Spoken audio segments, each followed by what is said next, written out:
Hi, I'm Jennifer Janisch, owner of Adored Salon and Adored Signature Hand-Tied Hair Extensions. I'm obsessed with curly hair. I cut it, style it, and extend it, and this podcast is all about my curly girl obsessions that stretch far beyond just curly hair. Hey, it's me, Jennifer, the person behind the Curly Girls Obsessions, the owner of Adored Salon, and the owner and creator of Adored Signature Hand-Tied Hair Extensions. And kicking off my coaching program at jenniferjanisch.com. That's going to be called the Success Collective. And gosh, it sounds like a lot when I talk about it because it probably is a lot. Am I in over my head? It's just the way I operate best. I work with several stylists at the salon, and one of them, her name is Jackie, and she always tells me, "Oh, the minute that your life calms down, you love to throw in a little bit of chaos." And I think she's right. I think that um, from an early age, life just was kind of always on the move for me and really busy doing a lot of things. And I like it like that. So that's just me. And sometimes I just get bored. So why not spice it up a little bit? So here I am. If you watched the last 2 weeks, you know that we did two podcasts in succession that were about an event that me and my team attended called Beauty Gives Back. We had a great time. It was really awesome to get out into the community of hairstylists, students, salon owners, educators within the school administration, and just really see what's going on there. Because, even though like we're hairstylists, we're in the hair salon, we're on social media, a lot of the times we get stuck up in our own world, right? And that's Adored Salon and Adored Signature.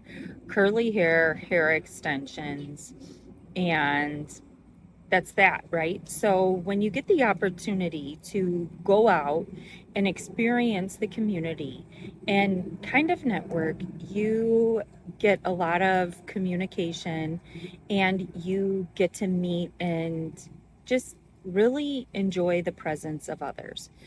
And I had an awesome time. I had so much fun and just talking to people, seeing how excited they were, if they're new and they're students and they're going to be coming into the industry and their hopes and expectations. A lot of them wanted to learn hair extensions. A lot wanted to have curly hair as a specialty. Pretty much, I feel like everyone who came to our table said that. And it wasn't, I mean, it just says Adored Hair Extensions, right, on the logo of the table. It didn't say like curly hair experts or anything like that. And me, Celia, I think Celia wore her hair curly that day. I think London did, but it was like 50-50 who had straight hair, who had curly hair, whatever. And so they wouldn't have looked at us and been like, "Oh, curly hair specialist." I mean, with my hair, they were like, "Well, she's into curly hair." But to get that kind of a response wouldn't have been just from looking at us. Let's just say that. So that was really exciting because it's exciting, because it's my world, right? And 87% of the world has some form of wave to kink in their hair. And hair school traditionally only teaches about straight hair. So they're teaching on 13% of the world. It's kind of crazy when we think of it that way. And hair extensions caters the same way, only to straight hair. And most hair extension install methods only have one method, one size fits all. So that's kind of what sets us apart. Everybody who was a school administrator asked us if we would be interested in coming, discussing curly, possibly teaching a styling class on curly. Um, I think that the extensions would follow with that, but in school, probably thinking of the bare bones and where to start out. So we were really excited. We've reached out to a lot of people about that and hope to see through 2025 some of those opportunities coming to light. And sorry, my dog is out here and he's digging. Get out of the dirt. Um, and so yeah, that was really exciting. And then to talk to the students about like what comes next. That's where the coaching program comes in. Is what comes next for students and stylists, newly graduated stylists or stylists that have lost their way. We have the group coaching program for them. And it's going to be to the basics of how to build your personal brand and how to market yourself, because all of these things are super important. And through all of this, and a lot of thought today into this podcast, because I actually was struggling with doing the podcast. I've recorded it once, I deleted it. That was a good 45 minutes out of my life. But I did gain from it because I listened to it and then I realized what I didn't like about it and where I needed to hit home. And it was on this aspect of communication.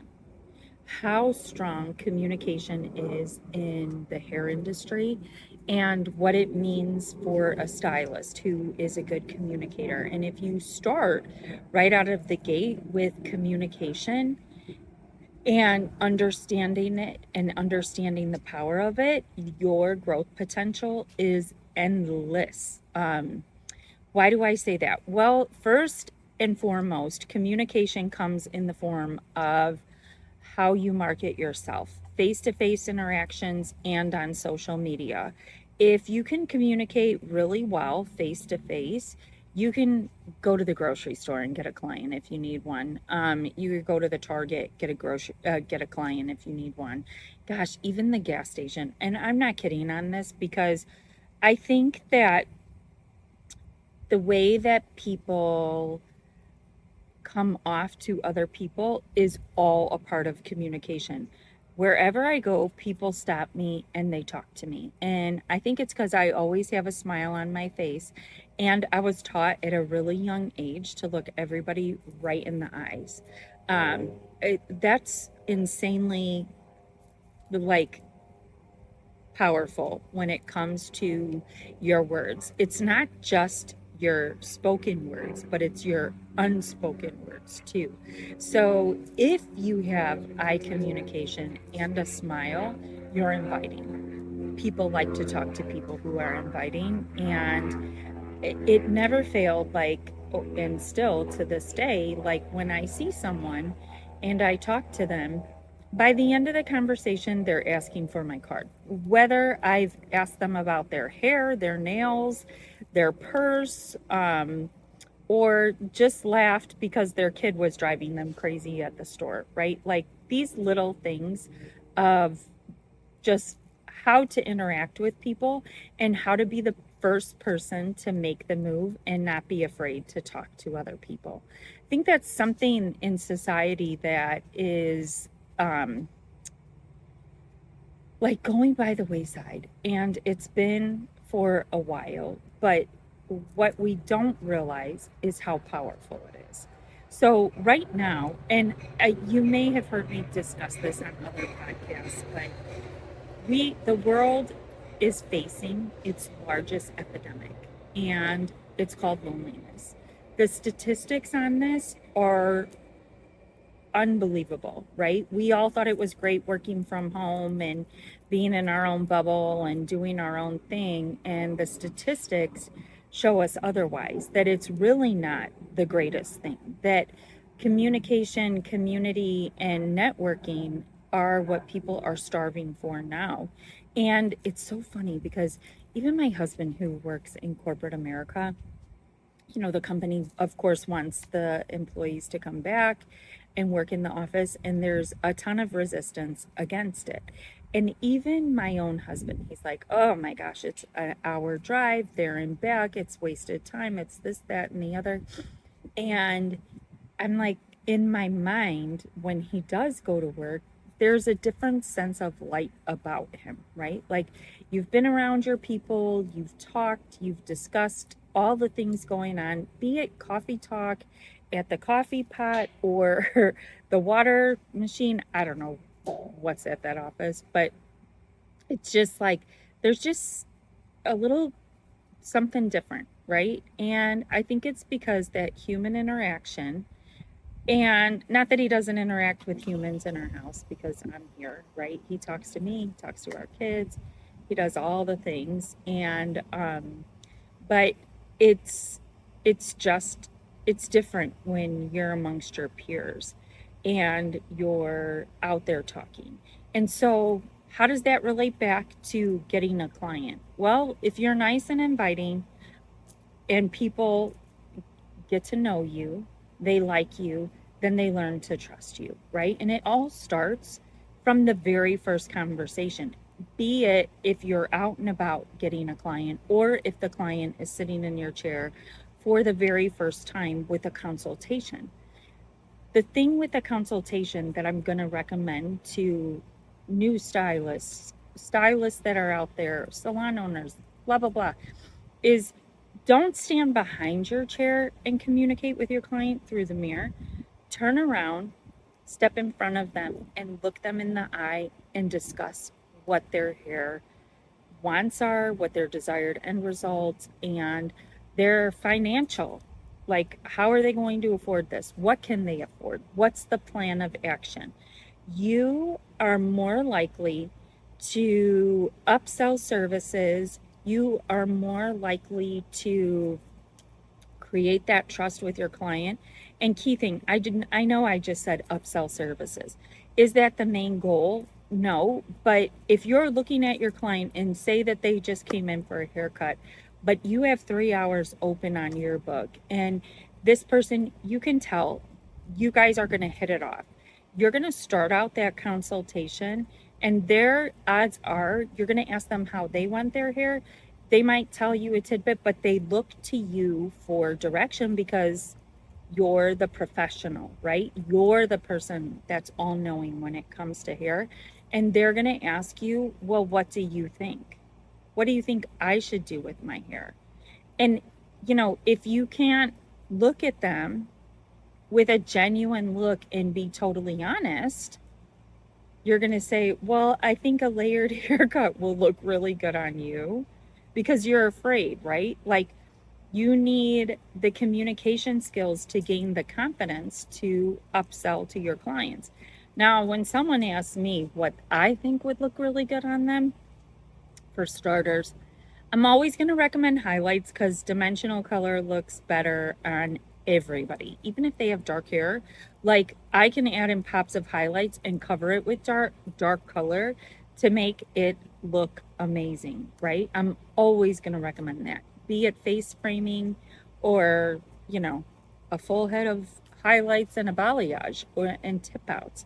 Or when it comes to their haircut, I'm going to explain why I think that some form of face framing and some kind of movement throughout is going to be better for them than just one long hanging haircut.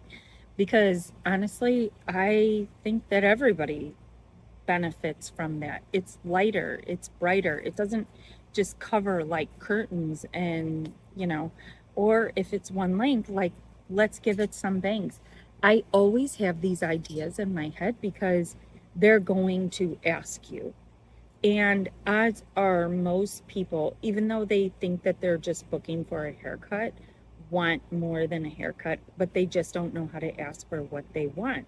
So it's your job as the professional,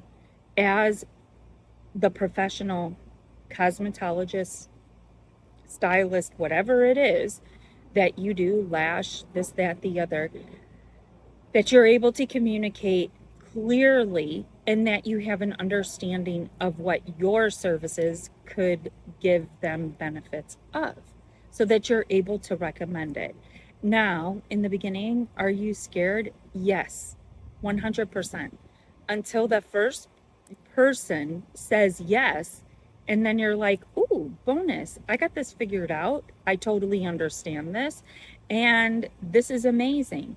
As a stylist, you learn, hopefully, really quick, like how the beauty of that transaction with good eye contact and communication, that you could secure your car payment in one day, even though you only had enough to go and buy eggs and tortillas at the grocery store when the day started, right? Like, that is the beauty of our profession, but it takes you understanding how to properly communicate in order to project those feelings and thoughts to your client and get them to be the person who wants to accept those services. Now, it's you're probably thinking to me, maybe that could be a little bit like on the manipulative side. It honestly, it's not, because every time I do that and I go through that exercise, I'm telling them what I truly believe would look amazing on their hair. And, you know, it's to their benefit, it's to my benefit, and that's what I'm there for. I'm not there to twiddle my thumbs and chit chat in the back room. That's not benefiting me at all. Like, I am there because this is my career. And as a career hairstylist, your goal is to make money and make people feel happy. But you have to remember that, like, it's in order for you to consider this your career, you cannot be a hobbyist. And what is a hobbyist? To me, a hobbyist is someone who looks at their schedule, has the 3 hours open, and they're like, let me mark it out. I'm going to go to the mall and spend money that I didn't make today. That's a hobbyist. A person who's in it for their career learns the beauty of communication, learns the beauty of upselling, learns how and why this industry works the way it does. And the people who understand that from the beginning are the people who will be truly successful. When I first started out as a hairstylist and I got out of hair school, I was totally scared. Yes, 100%. But my mom did me this benefit. It was a beautiful thing. She kicked me out of the house and I literally had no choice but to make money. And I had started working when I was 17 and she kicked me out when I was 20. I was making really good money from the time I was probably 18 to 20 living at home. And I was used to some really nice things. My closet was pretty amazing. And when she kicked me out, I was like, shit, how am I going to maintain this? Like, I need to put this in overdrive. And I 100% it, you know, if I have to really, really think back, I will say that I definitely made enough money. So I started when I was 17. By the time I was 18 and a half, I could have lived on my own for sure. Could I have had all the Coach bags? That was the brand that was super in then, and all the clothes from Express that I wanted? Probably not. And, but I know my personality and I would have figured out how to get there. And I also loved people. I loved talking. And that was the biggest gift in this industry, was the love to gab, because that's what drew people in close to me. That's what made them trust me. And that's what made them want all the services that I ever told them that they needed. And I remember, like, my goal in the beginning was every client that was coming in for a haircut was also getting a conditioning treatment. At that time, I think my haircuts were $23 and the conditioning treatments were anywhere from $10 to $15. That sounds like nothing, right? But I mean, I killed it and I really, really sold it. Like, I mean, if someone is seeing you every 4 to 6 weeks for a haircut and they're heat styling their hair at home, why wouldn't they need a conditioning treatment? Like, it's almost like that should just be a given on a haircut, right? You're going into the hair salon to get your haircut. You should automatically want a conditioning treatment. And then I learned the beauty of the fact that we had assistants. A conditioning treatment didn't require me, just required someone to shampoo and apply it, and it would sit either at the shampoo bowl or under the dryer while I could finish a haircut from earlier from someone who I talked into getting highlights or a root touch up. And I knew that I had this extra time built in. So those are the things that you learn on the front end of how communication works in the hair industry. Now, when it comes to that assistant, so let's talk about your journey from school and out of school and what that looks like. I know that salon suites are seen as like the great pie in the sky. And I can tell you with all, like, I'll keep it all on the table. I've always and only worked in a commission salon. Now I own a commission salon, and the reason is because I crave community. I could not work in a salon suite. I could not be by myself. I would go crazy. But okay, wait. I had a hair salon in my basement for 9 years while my kids were growing up. And it worked out then well, and I used my clients as my community, right? But after probably 2 to 3 years, I started jumping out of my skin, wanting to be back into the salon atmosphere, wanting to be around my peers.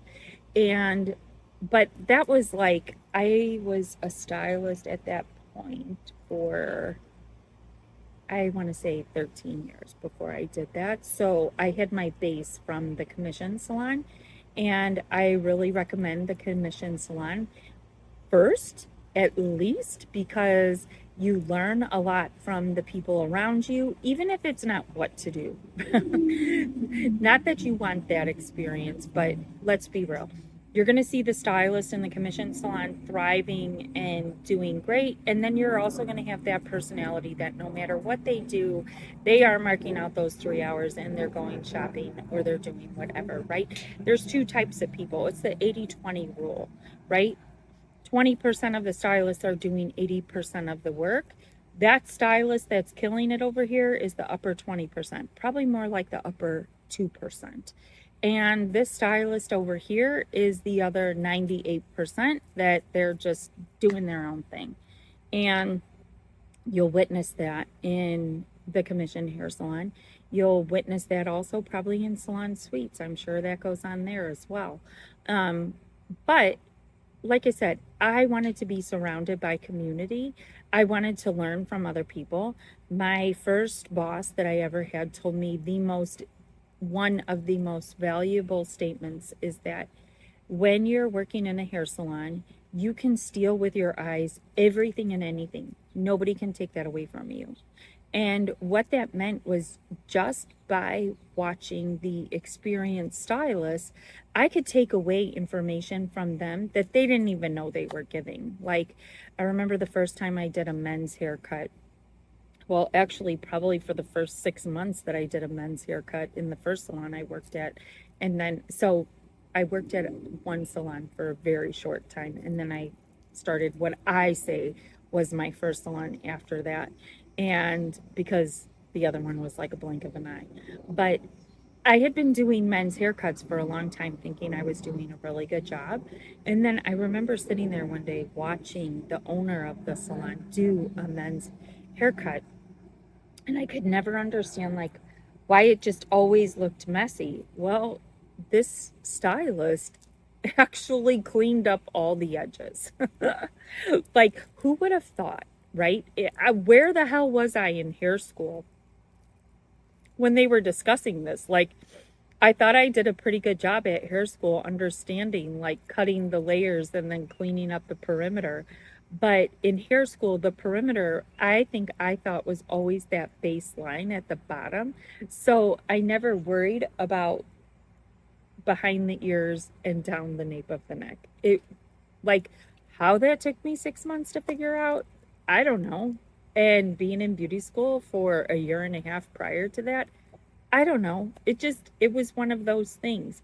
I don't even do men's haircuts anymore, but there you go. There's just one area of cutting hair that I learned strictly from being in the salon from someone else. And honestly, I did tons of men's haircuts until probably about 4 years ago when I stopped. And I mean, it was a pretty lucrative part of my business. So, had I not learned that early on, I probably wouldn't have done as many haircuts on men as I did do. And because they wouldn't have kept coming back. After a while, the conversation gets old when your ear hair is like hanging all over the place, right? So that was one thing that I learned. And then I had this crazy story out of beauty school that one of my best friends in high school and hair school had dark jet black curly hair that we colored jet black with Redken Shades EQ. I want to say we used 1B on her. That's still a thing. And she called me 2 days after I had started at that second salon and was like, I want to look like Gwen Stefani. And I was like, oh no, hell no. And that's where my communication skills really came in really well, but did not end up working for me because I told her no. I told my boss this was not a good idea. Nobody listened to me. She came in anyways. God must have thought that I really wanted to understand blonding, right? He wanted me to understand what happens when you take a level 1 hair to a level 100, because Gwen Stefani, platinum blonde hair, right? So, oh my God, I'll never forget this. And at the time, Beth Minardi was, and still in my eyes, like she is the color guru. She created Redken Shades, Redken Color Fusion. I learned color sitting in one of her seminars when she actually launched Color Fusion and Shades EQ. And she had this hotline you could call and you could talk to her. And I was scared out of my mind to do my friend's hair. So I'm like, you know what? I'm calling this freaking hotline because I don't even know where the hell I'm going to begin. And she was so calm with me. She was very systematic. She's like, okay, you're going to do back to back foils all the way up the back. And then, then you'll do around her face and the top if you need to rinse out the back foils before the front is finished. That's totally fine. And if you don't understand what back to back foils is, it's foils all the way through the hair, leaving no hair out. But the reason she said to do that is because the foil itself is a heat conductor when you apply heat to it. So the lifting action is going to be so much more from lightener and 20 volume, right? And she told me to lift that to a pale, the inside of a banana peel. Well, let me tell you where it got the first go round. And maybe I was a little too afraid that her hair was going to fall out and I might have taken it off. But it got past orange, but it was probably yellow orange. And we had done this thing when we were in hair school where we like lightened like in highlights all throughout her hair. And we put this product on called Jazzing. I don't even know if they make this stuff anymore, but it was like cherry cola or rocket red cherry. I don't remember. But we did that. We applied this stuff to her hair. It looked awesome. She hated it. We covered it back to black like 2 days later, whatever. So this is the craziest part. In between those back-to-back foils, all the sections that had that rocket red cherry on it were rocket red cherry, and the rest of her hair was yellow orange. And I was like, shit, now what? So I washed that off, at the time, Redken had this amazing protein treatment called Cat, which Beth Minardi said between every bleaching, you will do Cat treatments, which 5 times, 5 minutes each with heat, because her hair is going to lose all the protein within it. And I believe that Cat also gave us some moisture. That's what made that product so special. It was actually a really awesome product. It saved her hair. And so we did that, and then I repeated all over another time the back-to-back foils, did everything, and that rocket red cherry wasn't coming out of her hair. It looked literally like Ronald McDonald stripes, right? Like yellow, red, yellow, red, yellow, red, hideous, hideous, hideous. So, and we had done that in hair school, and I had been graduated at that point, I want to say 6 months. So it was probably 9 months outgrown. So her natural hair was probably, I want to say it was a good 6 inches long. And she's like, just cut it off. And I'm like, what? Like, this girl had hair probably like this long and just black, full, curly. I was like, are you kidding me? The only benefit was that the bleach had dried her hair so much that her curl pattern had relaxed. So it actually looked longer. So we cut it all off. Then we go back, and now I know that I've got to put lightener all over this hair again. And this time I'm feeling like, okay, this hair is light enough that I don't have to worry about the back-to-back foils. I don't have to worry about the heat conductor. The lightener should be able to lighten it to the point that we need to get it to. And so I did it. And at the time, Redken shades did not have, I think it was super basic at the toner level. It was like 9G, 9 N, 9, maybe it had a V. I don't remember. But regardless, if it had a V or if it didn't have a V, we weren't using the V in the salon, and I don't think it was on the shelf because the person who was helping me kept telling me to put 9G on this hair. And if you're a stylist and you understand the color wheel, we all know that in order to get platinum, you either need 9V, 9T, 9P, or a combination of it, right? Like, you want to get that hair to the pale yellow that you would find inside of a banana peel, and then you're going to use violet to cancel it out. And if you use the T, your titanium shades, you're going to get that shit silvery cool, right? If you use P, it's going to be in between what the V and the T would do. And if you mixed all three together, well, then even better. But we kept putting G on her hair. What kept happening was gold, gold. I mean, oh my God. I was like, why are we still seeing Ronald McDonald here? Just the yellow. Like, I'm ready to lose my mind. This girl came back 2 days in a row. I want to say that we put all over lightener on her hair at least 8 times. And I don't know how her scalp was just not oozing with blood either at this time, because lightener then was not like it is now. It definitely was really harsh. And thank God for that protein treatment, because that probably really saved her hair. But as hard as that was for me, right, because I was not successful in the end, I want to believe that she left there crying, because it was straight up yellow, and nobody at the time knew why it was yellow. And now, like, in retrospect, I'm like, yeah, well, because we kept putting freaking G on it. And so, but the interesting part there was going through that experience of seeing the hair from black to, I mean, I actually did get it to white. It just never looked white because of the toner, and what you could push the hair to do before it even was going to break off, right? And the opportunity there was that the fact of this client, she really didn't care. She was like, well, just trim my ends. Like, I just want my hair white. And so seeing all those things, understanding that when they tell you in hair school, it really is the compilation of what they've been doing to their hair for the last 3 to 5 years, depending on the length. You're going to see undertones come out from previous colors that they've had. You're going to experience things that you never even knew possible, right?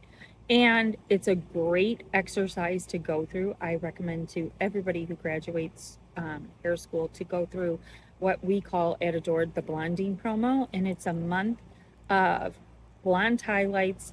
Like the client's going to get blonde through highlights, whatever. Well, that's all we do. We would not put bleach all over their hair anymore. That's not a service we offer. But learning the whole lightening process and how impactful lightener can be and what its limitations are and what it can do. So through that, you learn everything that there is to learn about color, because not only are you removing it, but then you have to replace it, right? And what are you replacing it with? And that blonding promo can also cover someone who's got very dark hair and just wants to see color contrast underneath. So you see how many different layers of learning are within that promo. And so, like, I believe God gave me that client, my friend who was willing, for me to learn and understand blonding like I did, because once I understood it like that, I soared. I was the highlight person. I still am. I still do a great job with it. I love it. I feel like the effects of lightening hair is just beneficial to everybody, you know? So, yeah, those were like some pretty impactful moments within my career and taught me a lot. And the benefits of being in a commission salon, learning from everybody around me, good or bad, right? Like I knew who I was not going to take color advice from again. And I knew that I really needed to learn my shit. And that's when, you step it up. So I hope that all made sense. I hope like that I gave you some value in this conversation, because I started out talking about the power of communication and what it will do for you as a stylist, understanding your client, good eye contact, and always too, something else with communication with a new client that I feel is super strong. I don't care, COVID or whatever, I still do this, but not only do I give them good eye contact when I meet them for the first time in the salon, I firmly shake their hand. It's not a wimpy handshake, it's a firm handshake. Like, yep, I mean business, let's get to business, let's get this job done type of handshake. And I think that people really respect that one too. So, how does this all relate back to the coaching? Well, a big part of the coaching program is learning really good communication and communication styles. So that'll be in there. We will be skyrocketing your communication levels throughout that coaching program, be it if you're doing group coaching or one-on-one. It's going to be filtered in there, because honestly, it's the root of how you become successful. If you suck at communication, you, odds are, will suck at selling yourself and your services. So we need to elevate that. Most hairstylists are good talkers by nature, but some people don't love to talk. And even though you're a good talker, it doesn't really necessarily mean you're a good communicator. If I would have put out the first podcast that I made today, many people would have been disappointed, because the communication in it was all over the place. I didn't love it. It didn't deliver the message that I wanted to deliver. So I automatically deleted it, because that meant that I had to redo it. Do you ever do that kind of stuff to yourself, where you're like, if I don't do X, I'm never going to get to Y, which will never produce Z, right? Like, so I had to delete it, so I couldn't send it over to get processed and put up. And here I am now making the second one. And I do know that this one is better, because I collected my thoughts. I thought about what I wanted to say, and I had a good amount of time to deliver. So that's today's takeaway: communication and its importance within the hair industry and selling yourself 24/7 when you're looking for clients, because face-to-face clients are long lasting. Social clients can last a long time too, but the people that you meet in person and you actually get them to come into your salon and sit in your chair for your services, honestly, those are the lifelong relationships and the people who you see over and over and over. So that's it for today. If you don't already follow me on social. Instagram is Jennifer_Johnson_Janisch. Adored Salon is all one word on Instagram, and adored_signature_hand tied_hair is all one word. If you're a stylist and you want to seek out some of this consulting information, this coaching program that's going on, you can send me an email to coaching@jenniferjanisch.com. Sorry, I have quite a few email accounts, so sometimes I get lost with which is which. And yeah, I am really excited to launch this. It is actually going to launch the first week in November with the group coaching program. So if you want to get in on that, it definitely takes an email or a DM. The group coaching program, you can actually sign up at a link. It's on the jenniferjanisch.com website, but a lot of people want more information before they actually sign up, so you can do a 15-minute call with me. And there we discuss your 3 top goals and what kind of transformation you're looking for, so I can slot you in the right program. And yeah, I hope this was informative. I hope you gained a lot of knowledge from it.